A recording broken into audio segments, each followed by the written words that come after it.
All right, hi, I'm Keegan. Welcome back again. It's late night in my garage. Awesome picture of Lake Ediza up near Mammoth in the High Sierra behind me.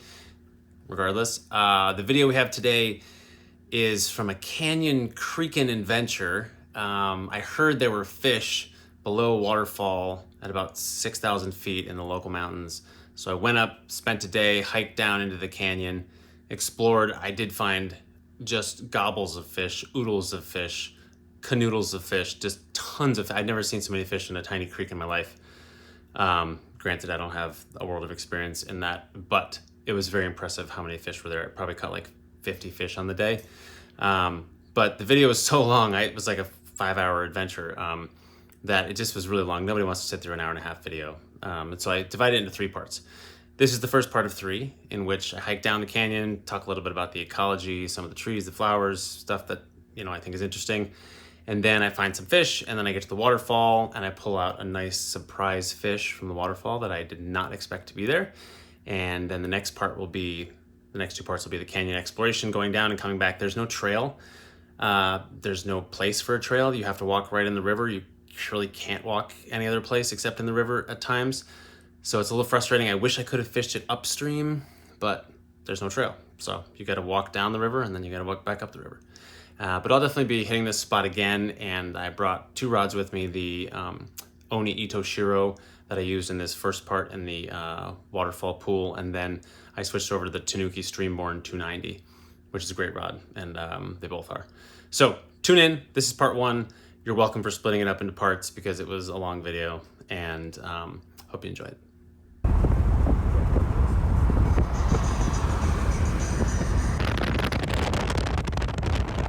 Better design, save Hollywood Boulevard. New efforts are underway to try to turn the boulevard.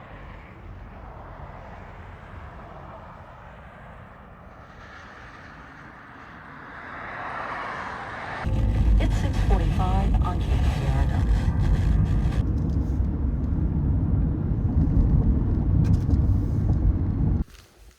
All right, good morning. It's about 7 a.m. and I'm headed down into a canyon that I've heard has fish really deep in the canyon, but it's about a 2.5 mile walk down to where those fish might be. Man, it's easy to forget how cold it is at elevation. This is about 6,500 feet, and it's got to be 25 degrees colder than it was at my house at around sea level. This is about an hour drive from where I live. You can already hear a little stream here. It's going to run down past some waterfalls into become a larger stream, and that's where we're going to try to fish. So here we go. This is what a lot of the forest around here looks like. Whole hillsides and forests have been kind of wiped out by these fires. Whole drainages of fish too. There's creeks here in Southern California that had fish and now don't, because once the fire sweeps through, of course, the fire poisons the streams and kills off all the fish. And these are nice. We'll see. This is a pretty recent burn area, but then we had some really good high water years, and downstream of this, I think there's actually a reservoir way downstream. And so we'll see. My big question is, how far up do the fish make it? I know there's a couple falls that we'll see that they can't get up. But it'll be interesting to see where we start finding fish, if we find fish at all.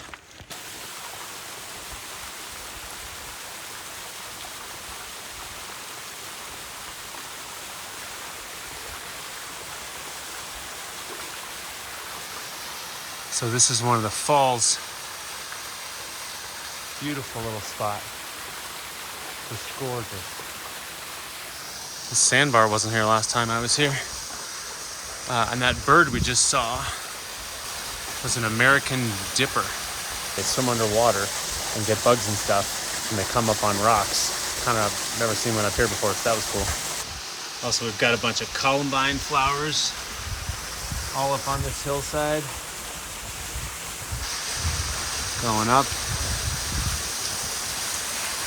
Above this little cascade. Just a wonderful spot.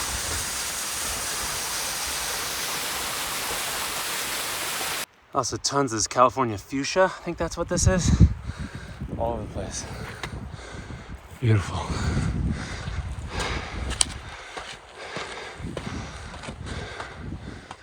Towering ponderosas. You can tell those are incense cedar too. You can tell the fire burned through their base, but they're still alive on top. Good to see that.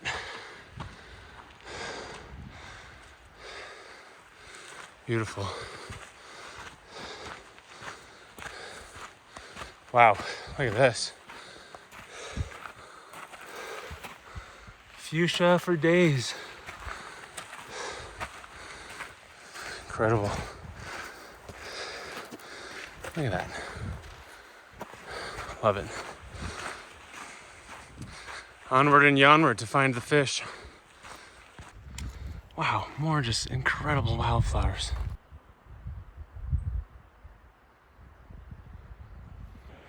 Thought it was pine sap. Ugh, but it's like a slime mold or something. Some good views. Beautiful early morning light. Wow. Look at this tree. Dead and just eaten away by fire. Incredible. You gotta be super careful walking in recent fire zones because there could be trees like that that are hanging on by a thread. And you don't want to call them widowmakers for a reason. Got some good berries there, and the wildflowers here are insane. Some yellow over here. And then look at this little, at the base of this huge ponderosa pine, all burnt out at the bottom. But we've got a trickle of water coming through the tree. I don't know how that's working, but it is cool. Look at this. Amazing. Where there's water, there is life. Huge incense cedar. Fallen tree here. Oh wow, and that's gonna be that one. Yeah. A little woodpecker above us. But that's an incense cedar right there. And looks like this is the one that fell and ended up here. Beautiful trees. When I first moved to California, I thought they were redwoods because they look a lot the same in terms of the trunk. Nowhere near as big, obviously, but equally majestic. Another crazy tree survival story. Look at this oak tree. Burned straight through the trunk. But still alive. Unbelievable. A lot of times it'll hollow out the inside, the tree will keep living on the outside. Crazy. Here's some more nerdy tree stuff. Jeffrey pines and ponderosa pines have these big, long needles and different bark, and they hold their cones differently, but this is a sugar pine. You can tell because the cones are way out on the ends of the branches right here, and they're smaller needles. So Jeffrey or ponderosa, they tend to hybridize, so sometimes it's hard, and sugar pine. All right, we're about a mile in, probably a mile to go to get down deeper into the canyon. The sun is hitting us now, it's warming up. All right, we got a little creek down there.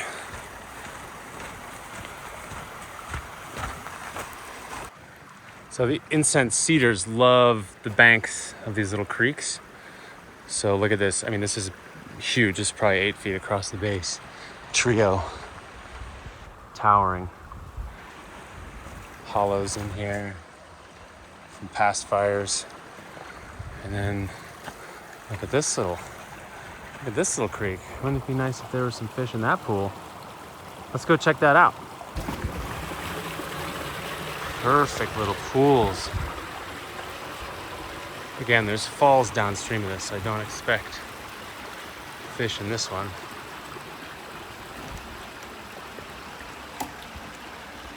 But look at that. Oh my God, I see two fish. There's two fish right at the bottom right there. See them? I did not expect fish this high. Time to break out the rod. Look at this. Freaking gorgeous. All right, we're getting rigged up today. I brought two rods, the Oni Itoshiro 340 and the Tanuki Pocket Ninja 290, just for a little variation in length, depending on what kind of conditions I ran into. But we're gonna try to catch those three fish that I saw hanging right there. Here we go. All right, we're gonna start with this little North Country Spider by Jason Class. There's my Coruscant spool. The line's a little short for this rod, but we'll see. We can always put on a longer line if we need to. Oh, I was gonna put on my shoes. Dang it. I'm just trading my hike in and out shoes for my wet wading shoes. All right, finally back. Now I think I'll be able to reach the top of the pool pretty easily, especially if I step into this water. Water temperature is 53, air temperature is 57.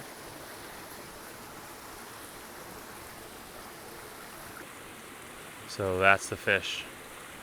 There's one to its left. And I mean, pretty much bouncing it off its face. All right, we're leaving those fish alone to wake up. It's still only 8 a.m. and 57 degrees, so. But here is one of the fish barriers I was mentioning. This is a falls that I'm at the top of, and you can see how it drops off right here. And I think maybe in the highest of high waters, the fish can get up that. But the fact that there's fish above that falls is significant because the falls are significant. I'll get to the bottom of the falls now.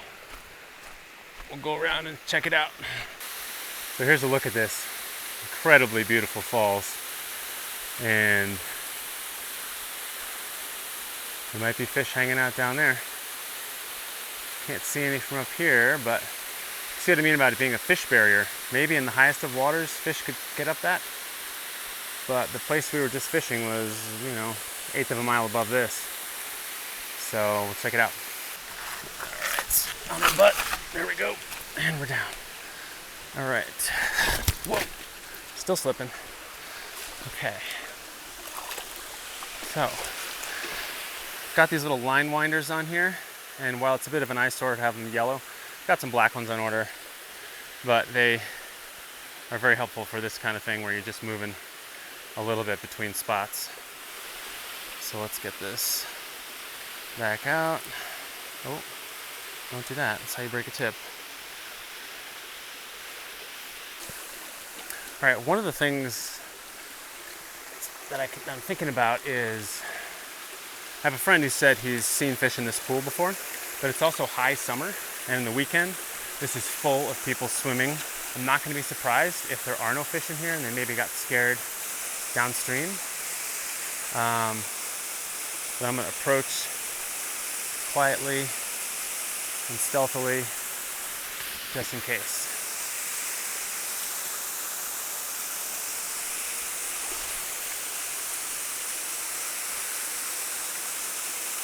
There we go.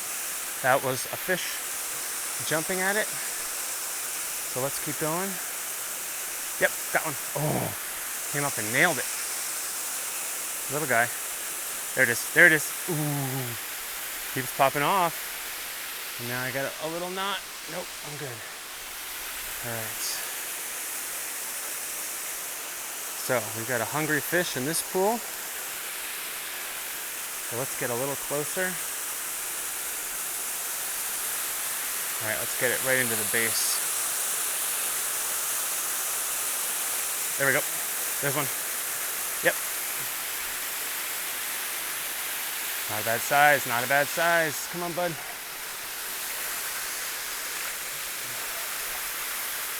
In the net, yes. Beautiful little rainbow.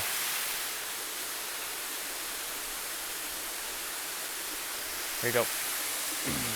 See ya. So even with all the summer bathers,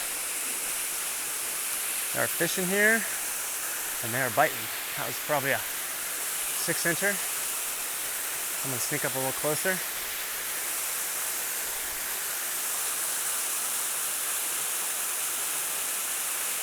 Yep, there's another bite. Try to get it right at the base up by those rocks.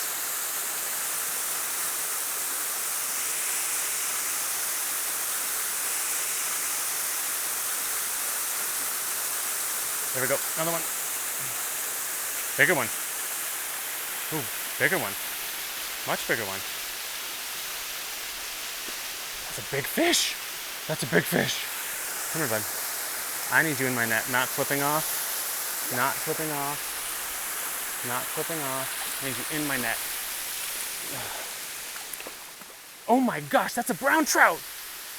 That's a brown trout. Wow. There's brown trout up here? Oh my word.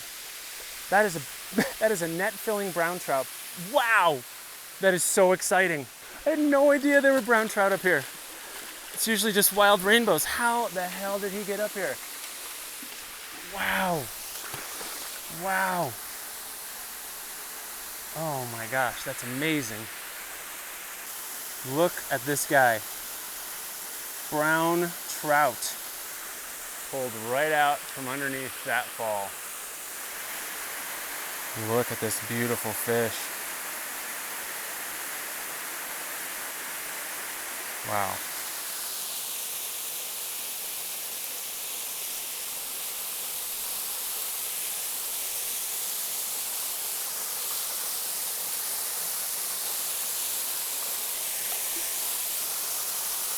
You know, when I grabbed my brown trout hat this morning, I was like, well, there won't be any browns on this trip.